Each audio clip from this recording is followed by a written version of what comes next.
Hello student, তোমরা যারা ক্যালকাটা ইউনিভার্সিটির আন্ডারে প্রথম সেমিস্টারের ছাত্রছাত্রী আছো এবং তোমাদের এডুকেশন সাবজেক্টে অনার্স আছে, তোমাদের জন্য আজকের ক্লাসটা খুবই গুরুত্বপূর্ণ। আজকের ক্লাসে তোমাদের ডিএসসিসি 1 পেপার এবং এসিসি 1 পেপার থেকে 100% কমনযোগ্য সাজেশন নিয়ে আলোচনা করব।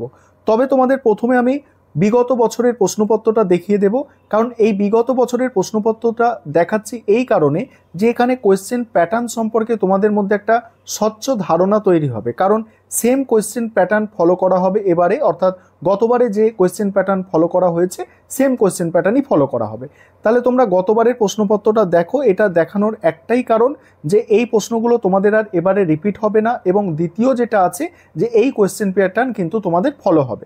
দেখো, প্রথমে তোমাদের 3টে প্রশ্ন লিখতে হবে 10 নম্বরে। সেখানে কটা প্রশ্ন থাকবে দেখো, 1 2 3 4, 4টে প্রশ্ন দেওয়া থাকবে, 3টে প্রশ্ন লিখতে হবে, এক একটা 10 নম্বর করে। তা ডিএসসিসি 1 পেপার 75 মার্কসের পরীক্ষা, তার মধ্যে 30 নম্বরও হচ্ছে 10 নম্বরের প্রশ্ন 3টে। এবারে থাকছে তোমাদের 5টি প্রশ্নের উত্তর দাও 5 নম্বরের, 5 গুণ 5 সমান সমান হচ্ছে 25। এখানে 5টা প্রশ্নের উত্তর দিতে বলা হচ্ছে। এখানে থাকবে কটা, 1টা 2টো 3টে 4টে 5টা 6টা, একটা বেশি প্রশ্ন থাকবে। ঠিক আছে, এবারে 10 নম্বরের প্রশ্ন, সরি 10 নয় 2 নম্বরের প্রশ্ন। 2 নম্বরের প্রশ্ন তোমাদের কটা লিখতে হবে দেখো, 10টা প্রশ্ন লিখতে হবে, আর এখানে কোনো অর দেয়া থাকবে না। 10টা প্রশ্ন 2 নম্বরের থাকবে, 2 নম্বরের 10টা প্রশ্নেরই অ্যান্সার তোমাদের করতে হবে। এই হচ্ছে তোমাদের দেখো কোয়েশ্চেন প্যাটার্ন। দেখো পুরো কোয়েশ্চেনটা তোমরা দেখে নাও এবং তোমরা তোমাদের সুবিধার্থে এগুলো স্ক্রিনশট করে নিতে পারো। এটা ইংলিশ ভার্সন আছে, তোমরা যারা ইংলিশ ভার্সনে পরীক্ষা দেবে এটা ইংলিশ ভার্সন আছে। দেখো এবারে তোমাদের এসিসি যে পেপারটা আছে, এসিসি পেপারটা তোমাদের এডুকেশন অনার্সের 75 মার্কসের পরীক্ষা হবে। ঠিক আছে, কমিউনিকেশন স্কিলের ওপরে। এখানে কোয়েশ্চেন প্যাটার্ন কি আছে দেখো, এখানেও 10 নম্বরের প্রশ্ন 3টে করতে হবে, 4টে দেওয়া থাকবে, 10 নম্বরের প্রশ্ন 3টে করতে হবে, এবং 5 নম্বরের প্রশ্ন 5টা অ্যান্সার করতে হবে। এখানে 6টা দেওয়া থাকবে, অর্থাৎ একটা এক্সট্রা প্রশ্ন দেওয়া থাকবে, 6টা দেওয়া থাকবে, 5টা করতে হবে, এবং 2 নম্বরের প্রশ্ন 10টা লিখতে হবে, অ্যান্সার 10টাই দেওয়া থাকবে। এটাও তোমাদের ওই ডিএসসিসি পেপারের কোয়েশ্চেন প্যাটার্ন যেমন আছে, এসিসি পেপারের কোয়েশ্চেন প্যাটার্ন কিন্তু সেম হবে। আর তোমরা যারা ইংলিশ ভার্সনের স্টুডেন্ট আছো তোমরা একটু প্রশ্নপত্রটা দেখো, আর এবারে তোমরা 100% কমনযোগ্য 2টি পেপারের সাজেশন দেখে নাও। প্রথমে তোমরা ডিএসসিসি 1 পেপারের সাজেশনটা দেখো। দেখো প্রথমে 10 নম্বরের প্রশ্ন আলোচনা করছি। তোমাদের 10 নম্বরের 3টে প্রশ্নের অ্যান্সার করতে হবে। প্রথম প্রশ্ন, শিক্ষার গণতান্ত্রিক লক্ষ্যগুলি বিশদভাবে আলোচনা করো। পরের প্রশ্ন, সহ পাঠক্রমিক কার্যাবলী বলতে কী বোঝো, এর প্রকারভেদ উল্লেখ করো ও তাৎপর্য আলোচনা করো। পরের প্রশ্ন আছে, প্রথাগত শিক্ষার মাধ্যম হিসাবে বিদ্যালয়ের গুরুত্বপূর্ণ কাজগুলি আলোচনা করো। তারপরের প্রশ্ন, মন্তেশ্বরী পদ্ধতির বৈশিষ্ট্যগুলি আলোচনা করো, এই পদ্ধতির 2টি সুবিধা ও 2টি অসুবিধা উল্লেখ করো। পরের প্রশ্ন, শিশুকেন্দ্রিক শিক্ষা ব্যবস্থা বলতে কী বোঝো, আধুনিক শিক্ষায় শিশুকেন্দ্রিকতার তাৎপর্য উল্লেখ করো। পরের প্রশ্ন, আধুনিক শিক্ষা ব্যবস্থার প্রকৃতি ও পরিধি সংক্ষেপে আলোচনা করো। পরের প্রশ্ন, শিক্ষার একটি কার্যকারী সংস্থা হিসাবে বিদ্যালয়ের ভূমিকা আলোচনা করো। নেক্সট আছে প্রথাগত, অপ্রথাগত ও প্রথা বহির্ভূত শিক্ষার মধ্যে পার্থক্য। দেখো এখানে এই যে 10 নম্বরের প্রশ্ন, 10 নম্বরের প্রশ্নের ক্ষেত্রে প্রথম 8টা প্রশ্ন তোমাদের জন্য মোস্ট ইম্পর্টেন্ট প্রশ্ন। ঠিক আছে, এই যে প্রথম 8টা 10 নম্বরের প্রশ্নের সাজেশানে এটা মোস্ট ইম্পর্টেন্ট প্রশ্ন। তারপরেও যে প্রশ্নগুলো তোমাদের দেখে যাওয়া দরকার, কারণ অনার্স তোমরা দেখো সংকীর্ণ ও ব্যাপক অর্থে শিক্ষার ব্যাখ্যা করো, মানে এখানে কাকে বলে, পার্থক্য, এইভাবে তোমাদের এটা তৈরি করতে হবে। এই প্রশ্নটাও ভালো করে করবে। একজন আদর্শ শিক্ষকের গুণাবলী আলোচনা করো, এই প্রশ্নটা একটু ভালো করে করে নেবে। তারপরে দেখো খেলাভিত্তিক শিক্ষার 5টি বৈশিষ্ট্য লেখো ও মন্তেশ্বরী শিক্ষা পদ্ধতির যে কোনো 5টি বৈশিষ্ট্য। শিক্ষার লক্ষ্য হিসাবে ডেলর কমিশনের গুরুত্ব। প্রকৃতিবাদের মূল নীতিগুলি কি, শিক্ষায় প্রকৃতিবাদের প্রভাব আলোচনা করো। পাঠ্যক্রম বলতে কী বোঝো, একটি আদর্শ পাঠ্যক্রম গঠনের মূল নীতি বা বৈশিষ্ট্য লেখো।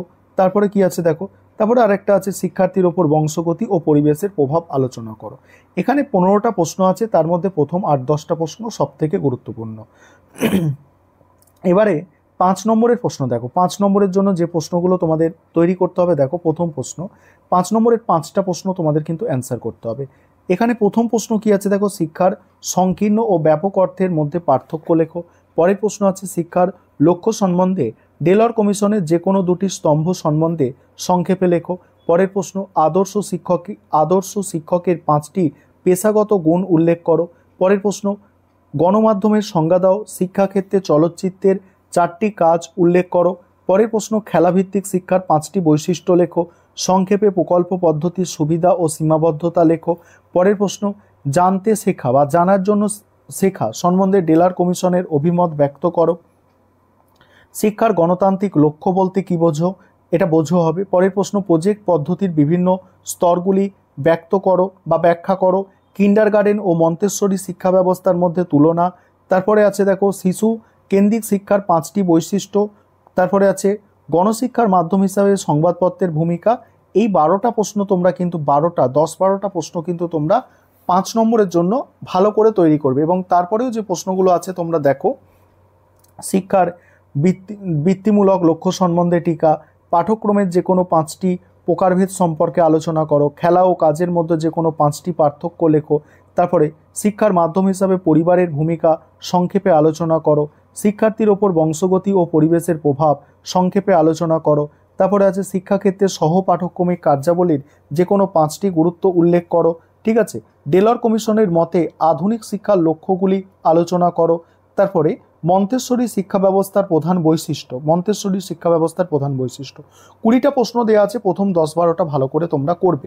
এবার তোমরা এসএসসি A1 পেপারের সাজেশনটা দেখে নাও, আর শেষে গিয়ে আমি ইংলিশ ভার্সানের প্রশ্নগুলো তোমাদের আমি দেখিয়ে দেবো। এবারে তোমরা এসএসসি A1 পেপারের সাজেশনটা দেখে নাও। প্রথমে দেখো 10 নম্বরের প্রশ্ন যেগুলো করতে হবে। প্রথমে হচ্ছে যোগাযোগের সংজ্ঞা দাও। এখানে একটু টাইপিং মিস্টেক আছে, ঠিক আছে, যোগাযোগের সংজ্ঞা হবে এটা।